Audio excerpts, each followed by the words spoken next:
Hey guys, today we're going to look at our W5 entrance, and the W5 is actually one of my favorites because it starts getting the person to the back. There's a lot of cool elbow combinations, a lot of cool framing you can do it. You can do it from entering it off yourself, off a jab or a punch, or responding to his. But to start off, one of the big principles of the W5 is that we are actually going to be changing our level and getting underneath the armpit.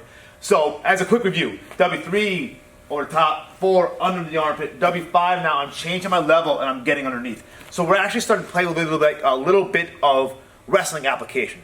So what we'll work on in class is first the kind of footwork of getting there, and one of the simple drills I like is just doing a simple like judo grip, grappling grip, and I kind of do like a duck under. You know, we start off by pushing forward, like I maybe go for no sotogari, and I pop it open, duck my head through the hole, and get to his back. All right. We'll also play off of he's throwing just a right hook, and I'm just changing my level and come underneath that punch and get into the back. And we'll work on a lot of class is the footwork of it, because a lot of people will tend to just lean in. So we want to make sure we're stepping, changing our level right, where our body position lies. And then we're going to get into a lot of different applications of plugging in an elbow. So let's start off with, let's say you'll throw a haymaker right now. We'll start off very basic level like we always do. He'll throw a haymaker, and then we'll add in some other stuff. So he throws a haymaker.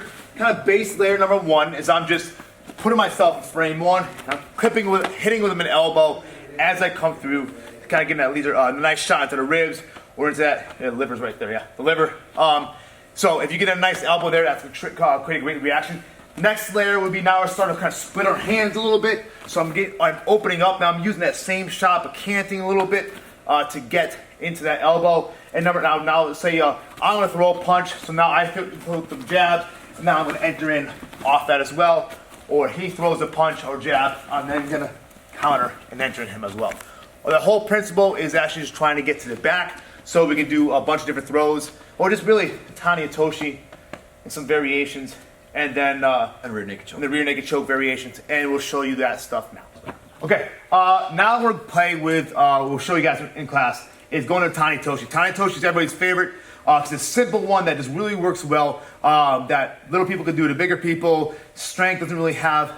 It's more equal on this one because you have the back control. It's much easier to manipulate them and bring it to the ground. So we'll start off with the grapple. If I go underneath that grapple, I come around to the back. When I get to the back and get my footwork, I'm on top. So from Winnie and then Tani Otoshi in class, we're going to be going over two major submissions. One will be the Katakatami, the head and arm choke from this position, and hopping out to the side. And then we will go into when he defends into our arm bar. Alright, so the first throw we're going to look at is the Tani Otoshi. It's one of everybody's favorites because it's a simple one that when you get to the back, it's very easy to do. Size and strength come a little more nullified, so if someone's a lot bigger than you, you can still use this technique, or stronger than you, if you have good footwork and good movement. So, quick review just from the, I'll go right from the judo grip, ducking under, taking his back, getting him off line, and coming down with Tani Otoshi. From here, we'll hit two submissions, the Katakatami.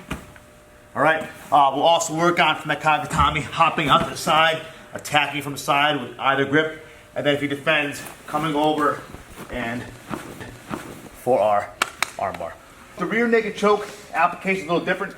Just throw a haymaker. If he's coming under here with Tani Otoshi, I'm coming along the line of his belt to get to his back, so I have like a seat belt control or like a body lock control. With the rear naked choke application, so the haymaker again, we're coming, this hands would come over the top.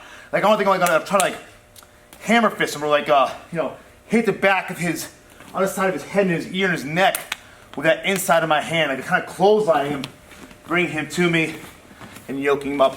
We have different finishes. I won't do it. We have our collapsing finish. We have some videos on that already. Or we have the opening up, smashing through, and finishing that way. We've done a lot of beating each other up with that collapsing finish, so no one needs to experience that right now. So thank you. That is our lesson preview for this week, guys. Be sure to check it out in class or online, and we'll see you next time. All right, guys, here's another variation of W5 that Sean does on off that cross. So jab, boom, sucks down that arm, comes right in. What was cool, like normally we come right around. We'll switch really quick. Normally we were, not normally, the way we've been teaching it is that I come right around with that overhand to get to my grip. Sean just does another variation. We come through, and he's trapping that arm over the top and then spinning. And I just thought that was really cool, so.